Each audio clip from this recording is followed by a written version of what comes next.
This episode is brought to you by LifeLock.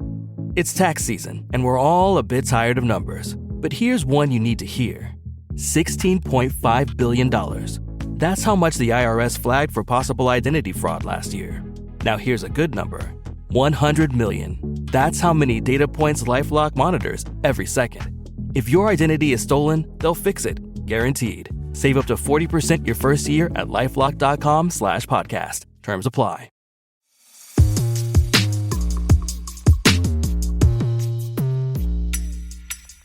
The way the laws are written, the way this system works, we don't have any rights. As a citizen, you don't have rights in America. That's Kelly Ghaisar, my guest this week on If You Were in Charge, with me, Sanam Naraghi Anderlini.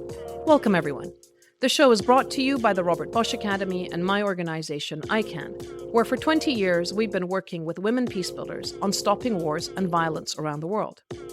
Each week, I talk with other doers and imaginers about the tough issues they tackle, from extreme capitalism to biodiversity and Middle East war and peace. And I ask them, what would you do if you were in charge? On this episode, we have another tough issue, police violence and the immunity and impunity that comes with it, especially in America. In 2023, American police shot and killed 1,163 people. But according to Police Violence Report, only 10 officers were arrested and convicted. 2024 has not ended yet, but already they've killed 828 people. My guest is Kelly Ghaisar, co-founder of the Bijan Ghaisar Foundation. Kelly became a courageous advocate for ending police impunity after 2 Park police officers shot and killed her son Bijan on the Georgetown Parkway in Washington, D.C. in 2017. He drove away and they shot him 10 times. And we lost Bijan. They murdered my son, these police officers. I'm having these conversations because I get exhausted hearing pundits analyze problems but offering no solutions. So when I meet brilliant, caring people who are tackling those problems, I want others to know about them too. And talking to my twin daughters, it's clear we owe their generation some answers. In a moment, the incredible Kelly Ghaisar on facing the US police and justice system. But first, like I plan to do every week, I'll get a reality check from Sole, who's back at Cambridge, busy trying to solve plastic pollution.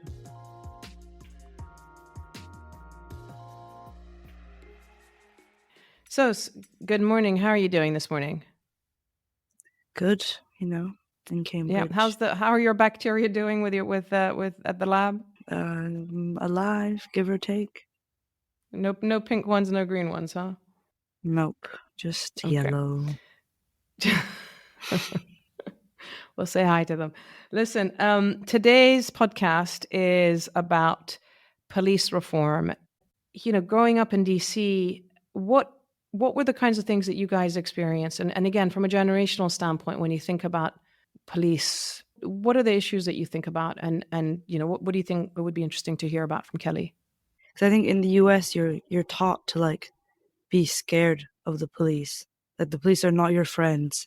Okay, maybe they're supposed to keep you safe and whatever, but that the police are not friendly generally, especially not in a city. And I think one of the depressing things in the States is that it's so commonplace that it's quite rare for anybody to kind of take notice of any of the casual police violence that happens all the time. Like in Kelly's son's case, if she hadn't brought attention to it, it could have been swept under the rug. So I think that's kind of one of the scary parts about the US is that you're just another example that nobody's doing anything about. And then I think the whole not carrying guns thing, versus carrying guns is a huge one. We were at one of the big Gaza protests in London. First of all, just big crowds. Growing up in the States already, I'm slightly on edge, I was expecting huge police presence, kind of similar to what you would find in DC or Boston or whatever it is. The police that were there seemed like they were just mostly patrolling and blocking off the streets. It wasn't this confrontational nature that you often find in like American protests. Like when we went to the Black Lives Matter protests in DC, and there were just like barriers of police, like fully armed. The difference was quite stark to me. I know that. I remember the Black Lives Matter. On the streets that you guys would go to school and come back, and we would walk on weekends. All of a sudden, there were these guys with bizarre insignia like skull and bones and no names, Texas and prison guard or whatever the hell that exactly. was. And then the guns, I mean, it was literally like the kinds of guns and weaponry that you would see in a war zone. Even their trucks and things, it was like these Humvees that were militarized. But the other part of it that I found interesting was that we could go right up to them, like, 6 we inches could, from their and you face. were, and Yeah. me and Lydia were like freaking out because we're like, why are you going up to this person? I wanted to have Yeah, disciplined they were, and how no whether they sense would of say hello to me. self-preservation. Clearly, they're not disciplined. Like, look at the records. Well, I was curious about the level of discipline. So, being 6 feet, or not 6 feet, 6 inches, from their face, just saying hello and just seeing whether they would respond in any way, which of course they didn't. And then the other thing that I found really interesting was I was looking at their uniform and the brands that they were wearing, and it was like there was a North Face belt and the boots and it was just all this kind of normal high street brands. And I couldn't understand whether these are sort of standard supply that they get, or are these companies in cahoots with them? It was kind of, I was just sort of looking to see, what information can we gather from who the hell they are. Quite ominous and like almost dystopic looking groups of policemen that seem to just kind of all be there just to be there. Just to descend on us, remembering that from 2020, and then the student protests across the country during Gaza for last term, it really was sort of a bit of trauma in terms of recalling what equipment they have and what they could do, and I just I just wonder what's happening, how it's going to play out over the next few months. The student protests are even quite interesting because campus police are kind of their own thing. Like, yes, they're official police, so they talk to like the city of Cambridge, whatever police. But at the end of the day, they are controlled by the university. So like the university could have said, don't shut down the encampment, and the police wouldn't have been able to do that, right? So I don't know, those kinds of weird, the encampments are also just a strange thing because it's like these weird like turf wars. These like tiny police forces suddenly have all this power. As a parent, I would assume that if I'm sending my child to university and there's campus police, the role of the job, if you want, the primary job of the campus police is to be providing a degree of protection, Safety, to the students, to the young people, right? I was kind of relieved that you guys weren't there, but at the same time really feeling it for all the kids that are still there and the young kids that are going, the next new freshmen that are going in terms of what they'll be faced with. Okay, thanks so much. That's great. Talk to you later.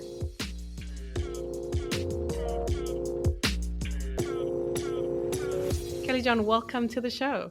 Thank you, Sanam. Thank you for having me. We are talking today about issues of police violence and police reform. And I'm thinking about it in the context of both what we saw in the United States and in England around the student encampments on the campuses vis-a-vis the Gaza demonstrations and protests. In the UK, we've had right-wing protests and the police kind of pushing back against kind of that kind of violence. And then in the US, this pervasive issue of police violence. I was looking at some of the statistics, and 2023 was a year where 1,232 people were killed by the police in the US. That's about 3 people a day. For you, where does this story start, and why? How did you get involved in this issue? In November 17th, 2017, my 25-year-old son, Bijan, he was driving on GW Parkway, and somebody hit him from behind, and it was a fender bender, and there is no place to pull over on GW. So he drove away. Obviously, he wasn't at fault for the accident. The person who hit him was the person who was actually cited for this collision. And the police followed him with guns drawn. And on the first stop, they pulled their gun and they banged on his window with their gun. They kicked his tires. And my son was uh, anti-violence, anti-war, anti-gun human being. And he drove away. And finally, they shot him 10 times. And we lost Bijan. They murdered my son, these police officers.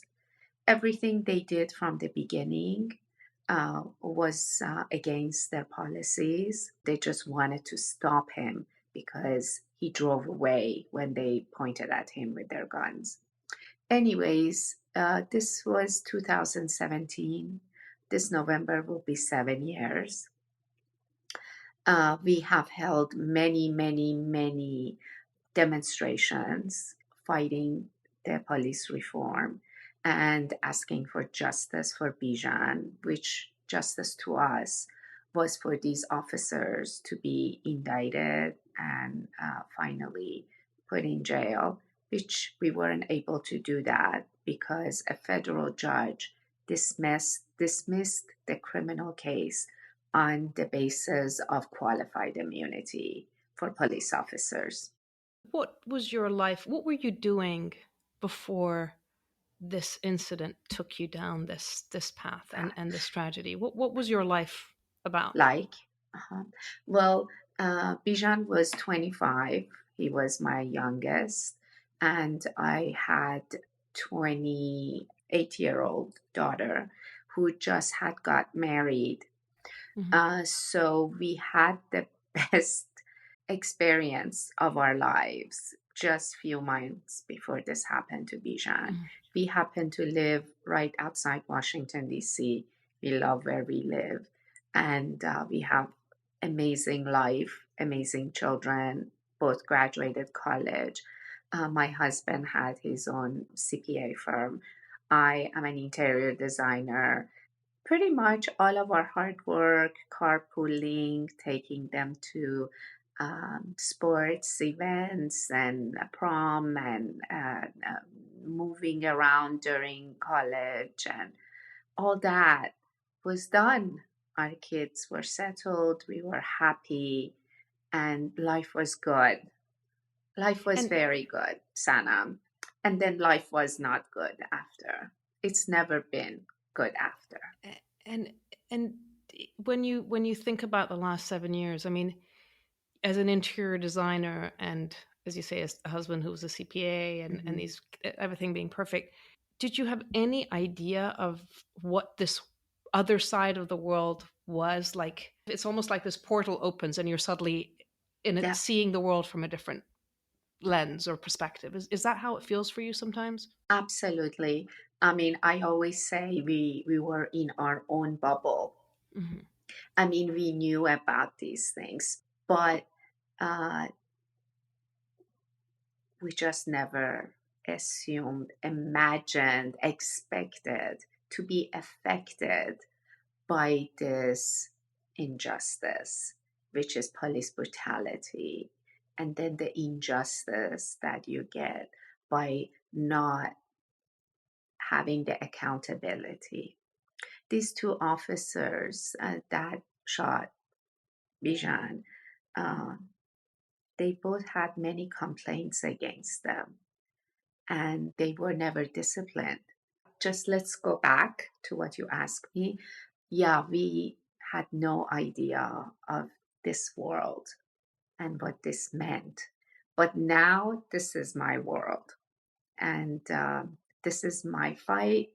This is my purpose, because I just feel like this has to end.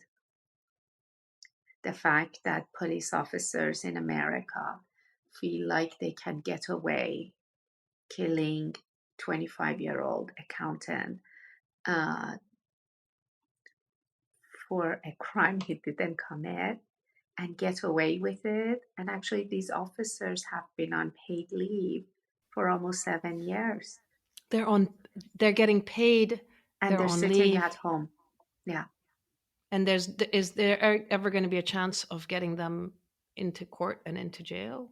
If the qualified immunity is abolished and turned over, then, yes, there would be a chance to prosecute them again. But at the moment, no. Explain what qualified immunity is, because I think a lot of people don't even know that this exists. Yeah. Qualified immunity is that police officers, especially federal police officers, FBI agents, federal police officers, and these officers that shot Bijan, they are park police officers. They exist in San Francisco, New York City, and Washington, D.C. Because in Washington, we're not a state, so we don't have state police. And their job is primarily guarding and taking care of the security around the national monuments. So they are treated as federal agents. So their qualified immunity goes way higher. It's almost equivalent to the FBI agents. So and it means that when they're on the job, if they're on working hours and they commit what would be a crime for you, me, and anybody else, yes, they have automatic immunity. Yes, they have full immunity.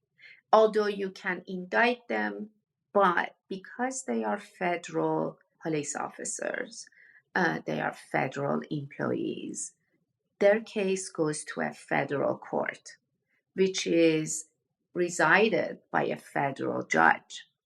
Like one of their own, like a colleague, right? Exactly. Yeah. And then most cases in a federal court that's against the federal government is 99.9% dismissed by the judge, because this is the federal court. You are fighting the government. So the way the laws are written, the way this system works, there's almost, as I always say, we don't have any rights. We have no rights when it comes to the federal government. As a citizen, you don't have rights in America. This is barbaric. It is not democratic. To me, it's a banana republic. This is amazing, because so here you are living this, as you say, this bubble, this perfect life. Mm-hmm. You're Iranian American. Mm-hmm. We know from we know what a banana republic and a bad regime looks like, somewhere else.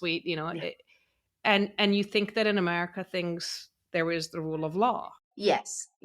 When it comes to police brutality, when it comes to police violence and how they are not only protected in their trainings, they are encouraged to defend themselves.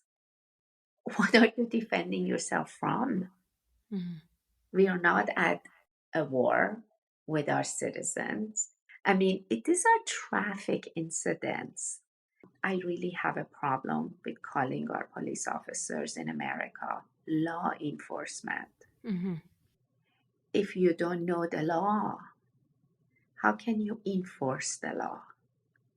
The fact that this chase was unlawful, shooting at a moving vehicle, stopping your car in front of a car with your guns drawn for a traffic violation, these are all against policy. But even though all of these exist, they still do it. They do it day after day because they feel like they are able to. Because they have immunity. And it's just mind-blowing. I mean, I knew there was a problem, but I didn't know how bad it was. And I didn't know how powerful the police are until we started fighting for justice for Bijan.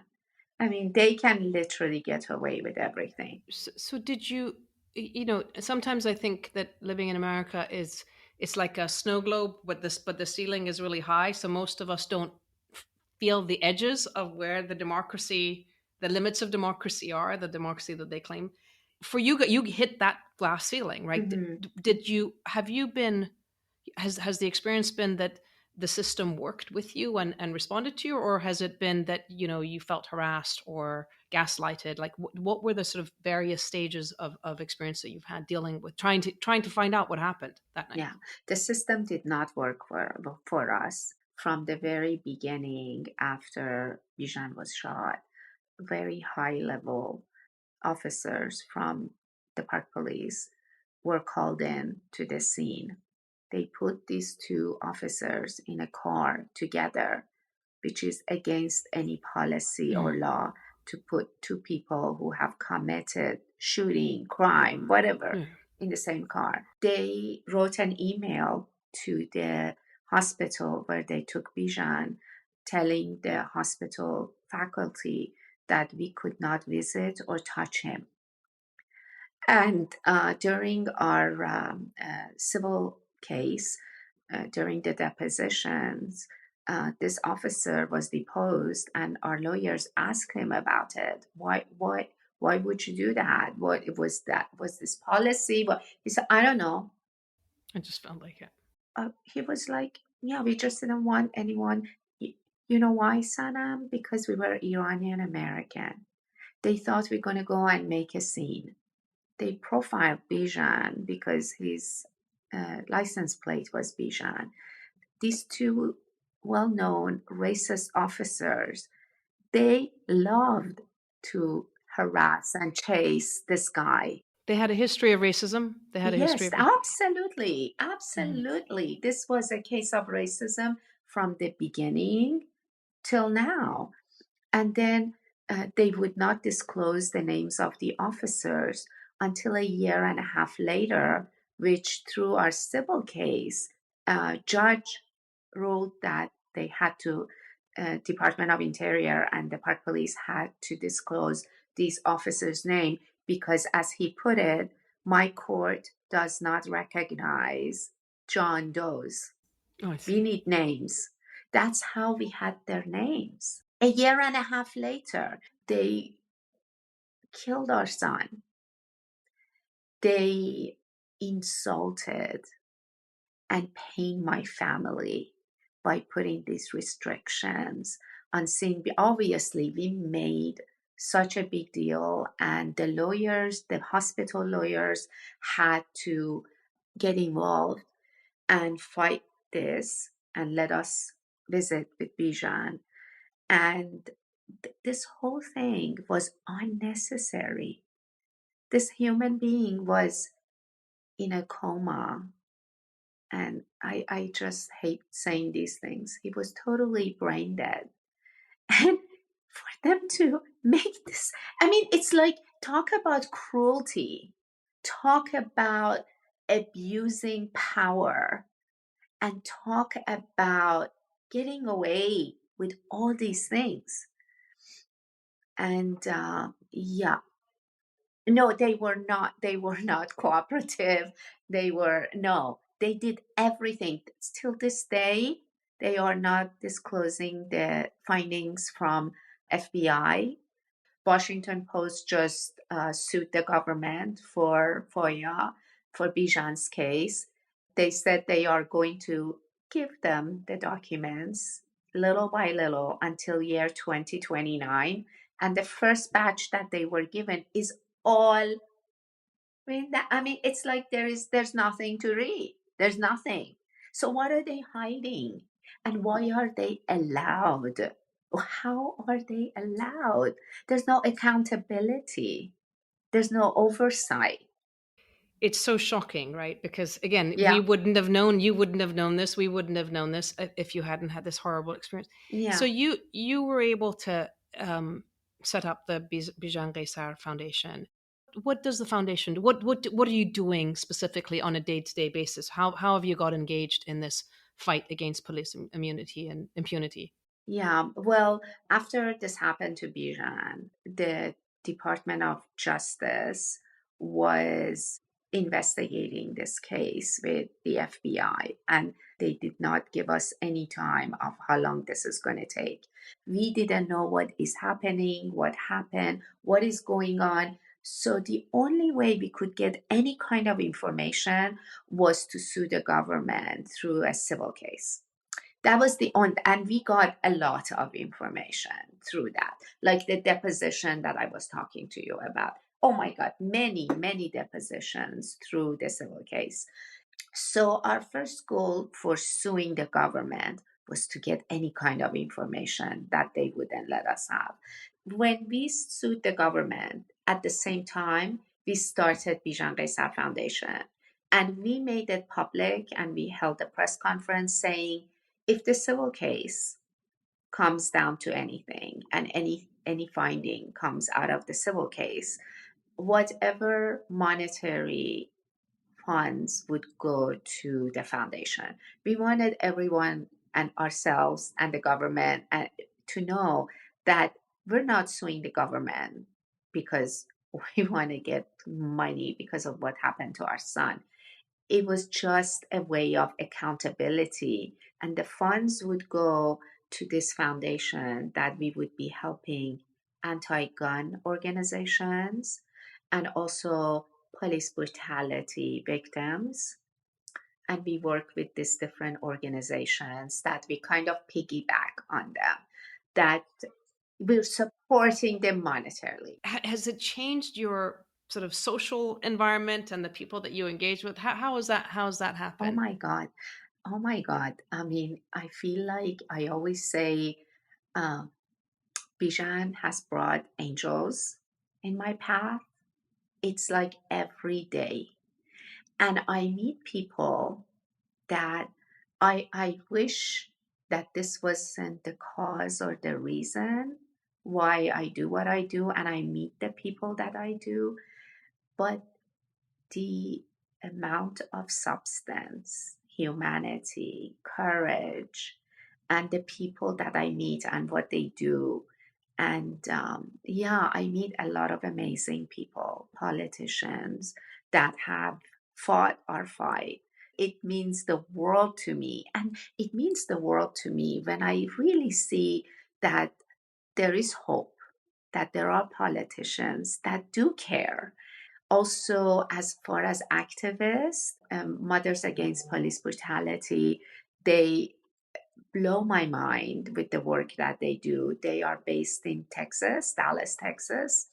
We also work with Avalon Foundation, which was founded by Niaze Kasravi, and she was a member of NAACP, which she's a Iranian American woman, a petite, little, beautiful, elegant woman, which, oh my God, every time I tell her when I meet her that had this not happened to me, I would not have imagined anyone like her fighting this fight.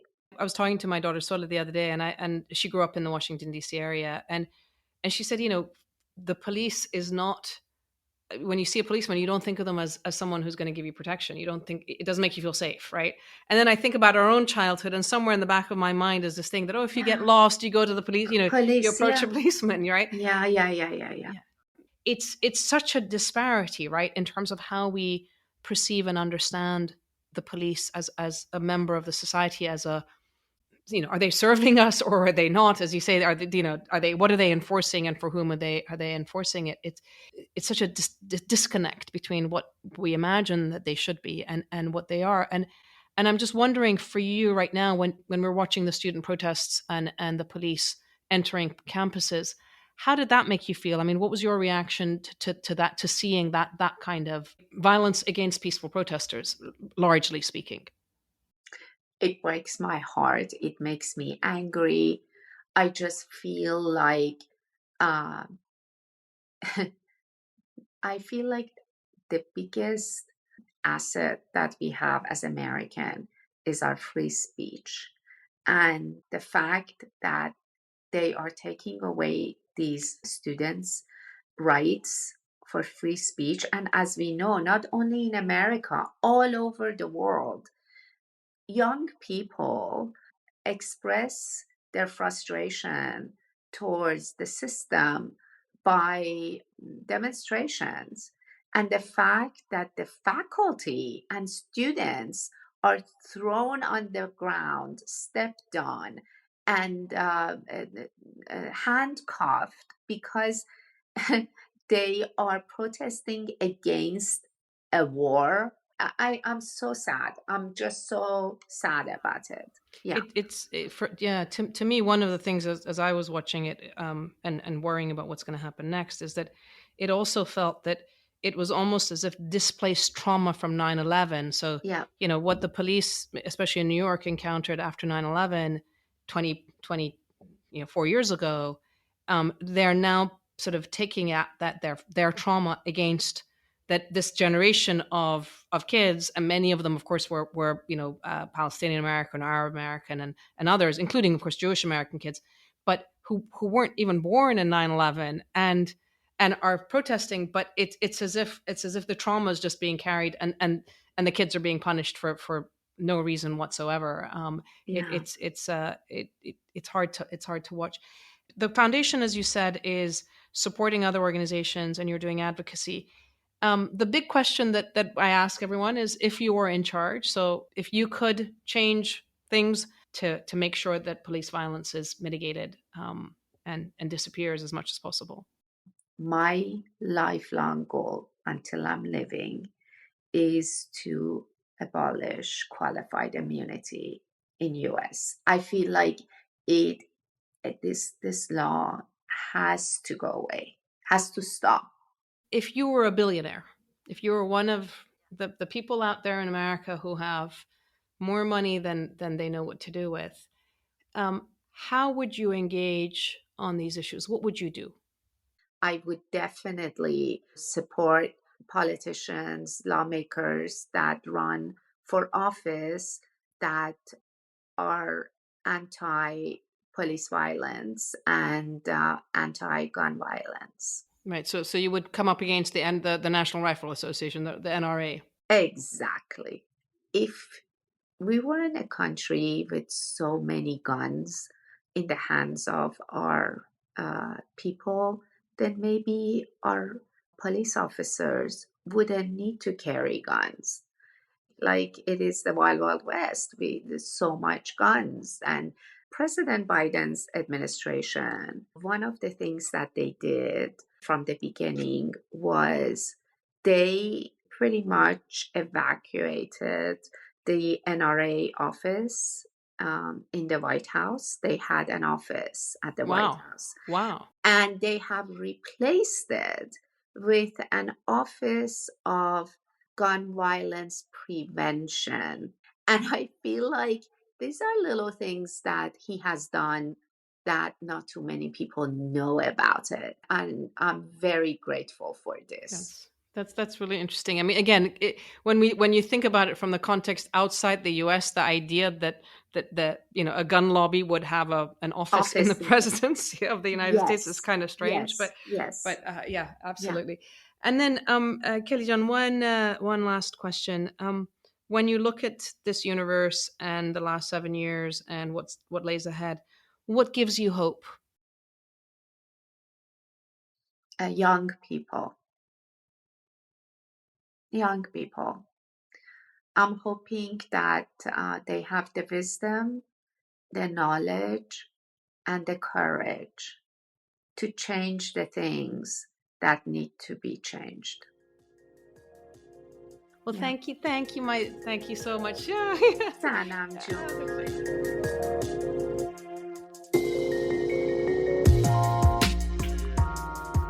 This is an Africa Digital audio production. My executive producer is Pearse Lynch, and it contains original music by Little Monster Media. Remember, you can catch a new episode of If You Were in Charge every Tuesday. A huge thanks from me to the Bosch Academy for making these conversations possible, and to my own organization, ICANN, for allowing me the time to explore these big issues with my guests and spend some time with my daughters. If you want to get in touch, you can find all our social media links on our website, and the link is in the description of the episode. So that's it for If You Were in Charge. I'm Sanam Naraghi Anderlini. See you next time. Bye.